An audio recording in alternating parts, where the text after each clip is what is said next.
We were told to watch out for some really amazing hardware upgrades and design improvements this year in the Galaxy Fold 2, and well, we definitely weren't expecting this.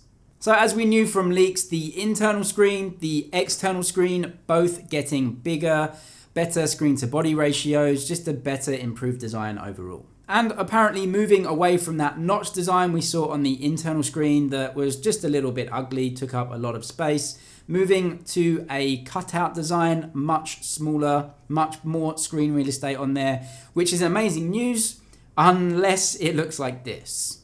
A totally odd camera placement and a weird design overall was leaked by Iceuniverse yesterday. Him saying that this is indeed the design and that internal camera placement on the Galaxy Fold 2.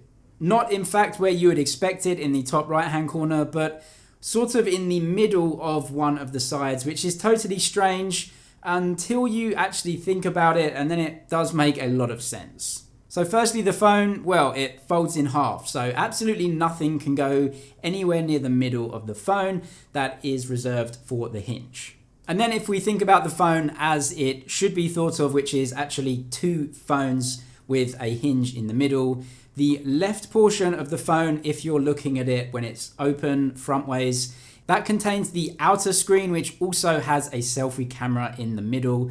And so there's no space on that side for another selfie camera. As we move to the right hand side of the phone, obviously that contains the proper camera system that they'll be implanting from the S20 Plus by all accounts. So the entire right hand side of the phone is taken up by a huge camera system already.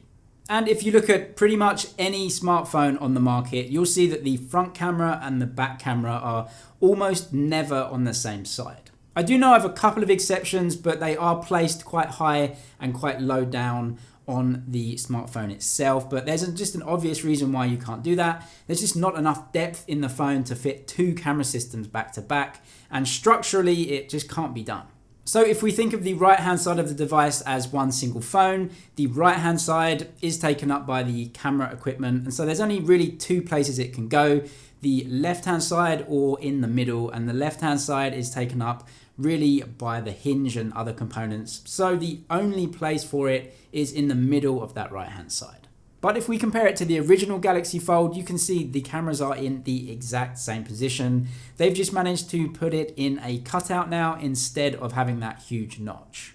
And of course, in the future, we know exactly what Samsung's plans are. They want UPC, or under panel cameras, under display cameras. They wanted to do it for this phone, but the technology isn't ready yet, and it is coming as soon as possible for Samsung. We know they're working on it on the S21 series, and as soon as it's available and good enough, they'll be putting it in their flagship phones. So this is a stepping stone, a tiny cutout in a, at first glance, strange position, but it's going to stay there and eventually be completely under the screen, so you won't see it at all.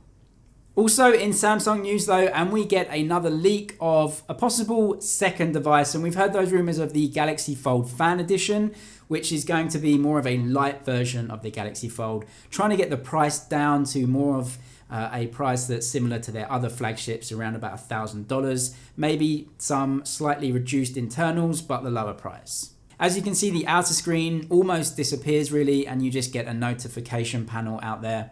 This would definitely reduce costs of the device for sure and bring it down more like $1,000 like we're seeing in other flagships, and may just increase their sales overall with people actually going for this cheaper device and a foldable device, which Samsung really are owning at the moment.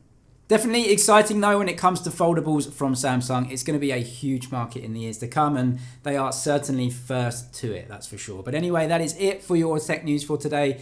Thank you for watching. Subscribe if you liked it, and I'll see you in the next one.